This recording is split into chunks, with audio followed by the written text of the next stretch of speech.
హరిత, మోసపోవడం అనేది చాలా మోసం చేసే వాళ్ళకి చాలా ఈజీ. ఎంతసేపు చీట్ చేయొచ్చు చెప్పు. బట్ అది తీసుకునే వాళ్ళు అంటే మేము మోసపోయాం అన్న వాళ్ళ బాధ వర్ణనాతీతం. ముఖ్యంగా చూసుకుంటే లవర్స్ మధ్యలో ఈ మధ్య కాలంలో బాగా వింటున్నాం. అబ్బాయి చేతిలో అమ్మాయి మోసపోవడం, అమ్మాయిల చేతిలో అబ్బాయిలు మోసపోవడం. ఇద్దరు సమానంగానే ఉన్నారు. ఒక్క మెట్టు అబ్బాయిలా మోసపోతున్నారు ఎక్కువగా అమ్మాయిల కన్నా పాపం. సో ఇలా మోసపోయిన వాళ్ళు చాలా మటుకు వాళ్ళకు వచ్చే ఒక సొల్యూషన్ ఎక్కడ వస్తుంది అని ఫిక్స్ అయిపోతారంటే సూసైడ్. ఇదే మాకు కరెక్ట్ సొల్యూషన్ అనుకుంటారు. ఇంట్లో వాళ్ళ గురించి ఆలోచించరు. వాళ్ళు బయటికి రావాలి ఆ టైంలో అంటే మీరు ఒక ఎమోషనల్ వెల్నెస్ కోచ్ గా ఏం చెప్తారు? బీయింగ్ చీటెడ్ అంటే అది ఒక ఎమోషన్ రాదా, అది దానికి వచ్చిన పెయిన్ ని ఇంకా ఏ డెలివరీ పెయిన్ గానీ ఒక మన బోన్స్ ఇరిగిపోతే పెయిన్ ని డిటెక్ట్ చేసి, జనరల్ గా పెయిన్ డిటెక్ట్ చేసే మెషిన్స్ ఏమి ఉండవు కానీ జనరల్ గా ఎస్టిమేట్ చేస్తారు. ఒక బోన్ ఇరిగిపోతే ఎన్ని డెల్స్ ఆఫ్ పెయిన్ వస్తుందో ఒక తల్లి పిల్లాడిని కన్నప్పుడు దాని డబల్ 20 బోన్స్ ఒక్కటేసారి ఇరిగితే అంత పెయిన్ వస్తుందంట. అలాంటిది మనిషి ఈ పెయిన్ తీసుకుంటారు చూసావా, బ్రేకప్ లేకపోతే మోసపోయాము, రైట్, డివోర్సెస్, ఆ పెయిన్ ని ఈ ఫిజికల్ పెయిన్ కంటే నన్ను ఎవరన్నా చంపేయండి రా, దీనికంటే ఆ అమ్మాయి నన్ను చంపేస్తే బాగుండు అని అబ్బాయి అంటాడు, అయితే దీనికంటే నేను చనిపోతే బాగుండు అని అమ్మాయిలు అంటున్నారు. This is much extreme pain.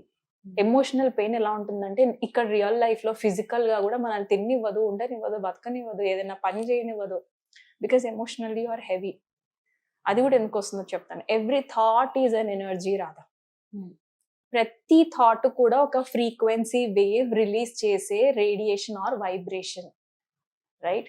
మరి అంత ఇంపార్టెంట్ వైబ్రేషన్స్ లో ఈ రిలేషన్షిప్స్ లోకి దూరినప్పుడు ఇష్టపడతాం కదా అవతల పర్సన్, ఎవడో ఒకనైతే ఖచ్చితంగా ఇష్టపడం. ఇట్స్ అబౌట్ అట్రాక్ట్ చేస్తాం, రైట్. మనకు ఆ మనిషి నచ్చుతున్నారు, సో నేను ఏదో ఒకటిలా చేసి ఇంప్రెస్ చేసుకొని they will get in to relationships లోకి ఎంటర్ అయిన తర్వాత అదే ఇష్టం ఆపోజిట్ గా ఎలా మారిపోతుంది. సపోజ్ నాకు నీలో డ్రెస్సింగ్ చాలా నచ్చింది అని నేను ఇష్టపడ్డాను అనుకుందాం. ఒక 5 ఏళ్ల తర్వాత లేకపోతే 5 months తర్వాతనో నువ్వు ఈ డ్రెస్సులు చూసి నీ ఇట్లా డ్రెస్సింగ్స్ ఎందుకు వేస్తున్నావు అని అదే కంప్లైంట్ చేస్తున్నాం. అవును, then problem is with me. నేనే రిపేర్ చేసుకోవాలి, because that is my expectation about the partner, right. So ఎప్పుడు కూడా రిలేషన్షిప్ లో commitment is very very very important. Time pass లవ్లోకి దిగకండి. టైం పాస్ లవ్ అంటే కోసేపు చూసుకున్నామా, టచ్ చేసుకున్నామా, గిచ్చుకున్నామా, ఎంజాయ్ చేసామా, తర్వాత అయిపోయింది, పని అయిపోయిన తర్వాత నువ్వెవరో నేనెవరో. ఇంకా దారుణం అంటే రాదా ఈ మధ్య ప్రూఫ్స్ తీసుకుంటున్నారు. అంటే ఆ టైంలో ఎంజాయ్ చేస్తున్నాం కదా అనుకొని పిచ్చగా సెల్ఫీలు దిగుతారు, రైట్. ఆ టైంలో ఏమేం పిక్చర్స్ సెండ్ చేస్తారు. అవి తర్వాత వెన్ యూ బ్రోక్ అప్, ఆ రిలేషన్షిప్స్ లో ఉన్న వాళ్ళు నన్ను చీట్ చేసింది అన్నప్పుడు ఈ అబ్బాయి కూడా నా దగ్గర నీ ఫోటోలు ఉన్నాయి చూపించమంటావా. ఎన్ని పెళ్లిళ్ళ దాకా వచ్చినప్పుడు పెళ్లిళ్ళు ఆగిపోయినాయి తెలుసా రాదా ఇలాంటి కేసెస్ వల్ల. ఆ అబ్బాయి అప్పటిదాకా వెయిట్ చేసి రివెంజ్ తీర్చుకోవాలంటే ఆ అమ్మాయి పెళ్లిలో ఎంటర్ అవుతాడు లాస్ట్. అదే కరెక్ట్ టైం కదా వాడికి, రైట్. అంటే వాడు అప్పటికే ఎంత పగని పెంచుకుని ఉండింటాడు. అంత పగ పెంచుకుంటున్నాడంటే వాడు ఎన్ని ఊహలో ఉండింటాడు. ఆ అమ్మాయితో లవ్ లో ఎంత ఊహించుకొని ఉండుంటాడు. ఆ పెళ్లి మండపంలో ఉన్నాడని, వాళ్ళిద్దరు కలిపి పిల్లల్ని అంటారని. The opposite is also the same. అమ్మాయి కూడా the soul doesn't have anything. Gender difference అంతా ఈ బాడీలోకి వచ్చాకనే వస్తుంది, but the habits are in the soul. So అంత లెవెల్ దాకా వస్తున్నామని అన్నప్పుడు ముందే కమిట్ అవ్వండి కదా. దేనికి మనం ఈ రిలేషన్షిప్ మ్యారేజ్ దాకా వెళ్దామా అన్న ఊహను చూస్తున్నారా, టైం పాస్ చూస్తున్నారా? టైం పాస్ అయితే be prepared for the breakup also, right. నువ్వు అప్పుడు అంత పెయిన్ తీసుకోకు, ఎందుకంటే నువ్వు టైం పాసే చేయాలనుకున్నావు కదా. ఓకే, కమిట్ అయ్యాము, మ్యారేజ్ అయిపోయింది. మ్యారేజ్ తర్వాత సొల్యూషన్ ఏంటి? బ్రేకప్, అది ఇంకా సివియర్ లెవెల్ ఆఫ్ బ్రేకప్ అంటే డివోర్స్. అది ఇంకెంత పెయిన్ఫుల్ అంటే మొత్తం పబ్లిక్ కి చెప్తాం కదా దట్ వీఆర్ పార్ట్నర్స్, రైట్. సరే అయిపోయింది అది కూడా. సరే ఇప్పుడు ఇంకోటి ఏంటంటే మ్యారేజ్ అయిన తర్వాత కొన్ని అఫైర్స్ బయటకు వస్తున్నాయి. ఇప్పుడు ఎక్కువ వస్తున్నాయంటే ఈ పాపం ఈ మనిషి ముందే ఒక అమ్మాయిని ప్రేమించి ఉంటాడు హస్బెండ్, లేదా ఈ అమ్మాయి ముందు అతన్ని ఎవరినో ప్రేమించి పెళ్లిళ్ళ దాకా వస్తున్నారు, సెకండ్ పర్సన్స్ ఎంటర్ అవుతున్నారు. వీళ్ళ హార్ట్ ఏమనిపిస్తుంది అంటే కానీ వాడు ఈ టైంలో ఇట్లా రియాక్ట్ అవ్వలే, వాడు ఆ టైంలో నాకు ఇచ్చిన హగ్ లో ఎంత లవ్ ఉంటుండే, మైండ్ ఈజ్ మంకీ మైండ్. కోతిలాగా ప్రవర్తించేది మైండ్. దానికి ఒక డిసిప్లిన్ నేర్పించకపోతే 10 years బ్యాక్ లో వాడు బాగుంటుండే కదా అని మళ్ళీ వాళ్ళ ఫోన్ నంబర్స్ చెక్ చేసి వాళ్ళ దగ్గర పోతున్నారు. Please don't do that. Breakup అయిపోయింది, that person is gone, right? వెళ్ళిపోయిన వాళ్ళు వెళ్ళిపోయారు. Don't bring them back into your life. Number 1 reason.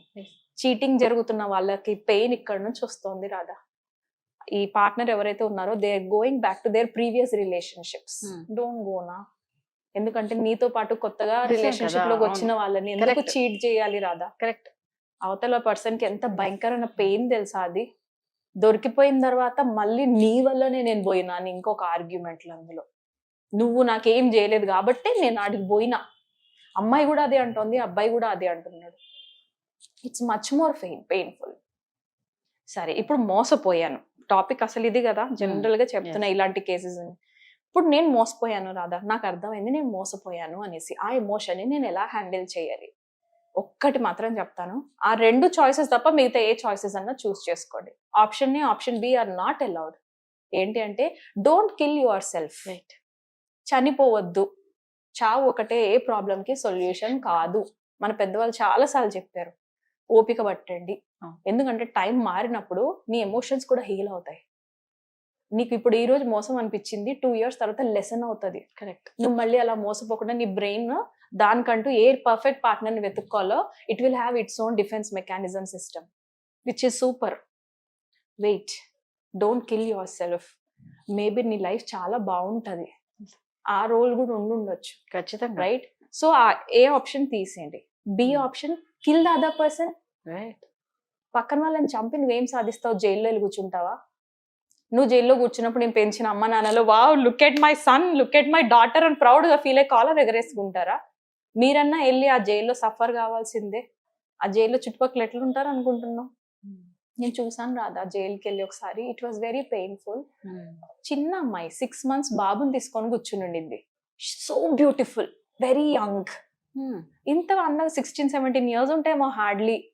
నాకు బయటకు వచ్చేస్తూ ఇంకా ఆగలేక ఇంత చిన్న పిల్లాడిని వేసుకుని ఈ అమ్మాయి జైల్లో ఉంది ఇంత అందంగా ఉందని వెళ్ళి జైలర్ని అడిగిన ఏమైంది ఆమె కేసు అంటే, అత్తగారిని చంపేసింది. ఏంటి అమ్మాయి?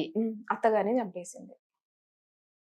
అంటే ఆ టైంలో వస్తున్న ఎమోషన్ ని కామ్ డౌన్ చేసే డిసిప్లిన్ బ్రెయిన్ కి నేర్పించండి. ఆ కోపం వచ్చింది, నేను చూపించా. మోసపోయాను, వెంటనే నేను ఒకళ్ళు వెళ్ళి చంపేసా, లేదంటే నేనే చచ్చిపోయా. ఇన్స్టింక్ట్ గా మీరు చెయ్యొద్దు. ఎమోషన్స్ కొన్ని కామ్ డౌన్ అయిపోతాయి. Time will heal, god will heal. Time పడుతుంది రాదా. ఆ బాబు ఎట్లాంటి లైఫ్ లీడ్ చేస్తాడో తెలుసా? తల్లి బయటికి రాదు, బికాస్ మనిషిని చంపింది కాబట్టి they will not allow her in the society. Husband ఏమనుకుంటాడు, నా తల్లిని చంపిన దాని కొడుకు నేను పెంచాలని, అతను కూడా యాక్సెప్ట్ చేయకపోవచ్చు. బాబు ఫ్యూచర్ ఏంటి రాదా? ఇన్స్టింక్ట్ ఎమోషన్స్ కి ఇంపార్టెన్స్ ఇవ్వకండి. Don't kill yourself, don't kill the opposite person. మీరు చనిపోవద్దు, అవతల మనిషిని చంపొద్దు. బాగా గట్టిగా చెప్తున్నా, A and B options are not allowed. మరి థర్డ్ ఆప్షన్ ఏం చేయాలి? Go into a period, healing period అంటాం. రైట్? దెబ్బ తగిలింది, ఆ దెబ్బకి ఎంత అటెన్షన్ ఇవ్వాలో అంత అటెన్షన్ ఇచ్చి, అది హీలింగ్ కి టైం పడుతుంది.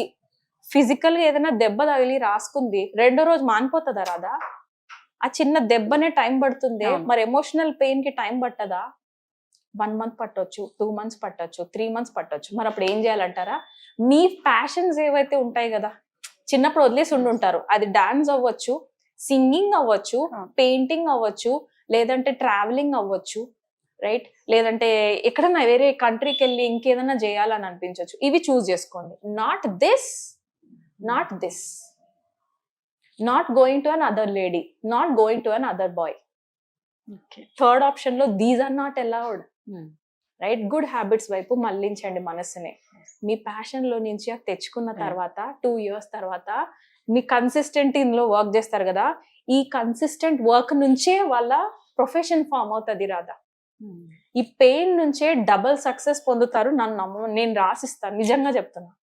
ఈ పెయిన్ ని కానీ మీరు కన్వర్ట్ చేసుకోగలిగేంత డిసిప్లిన్ మీలో ఉంటే వీ కెన్ హెల్ప్ యూ. అక్కడి నుంచి మళ్ళించి మంచిగా చేసుకోండి. మీ లైఫ్ లో ఏ స్టేజ్ కి వెళ్ళాలంటే ఆ పర్టికులర్ పర్సన్ ఎవరైతే చీటింగ్ చేశారో let them go if they don't want to go. వెళ్ళిపోతే వెళ్ళిపోనివ్వండి, డోంట్ వరీ. అంతే. టైం పెట్టుకోండి. 5 ఏళ్ల తర్వాత పొరపాటున ఈ Right. మనిషి నాకు ఎదురైతే నేను అప్పటికి ఏ స్టేజ్ లో ఉండాలి, రైట్? నేను ఆ స్టేజ్కి వెళ్ళాలంటే ఇప్పుడు నేను ఎక్కడి నుంచి స్టార్ట్ చేయాలి? Start from the scratch, no problem. చెత్త చెదార నుంచి మళ్ళీ స్టార్ట్ చేయండి.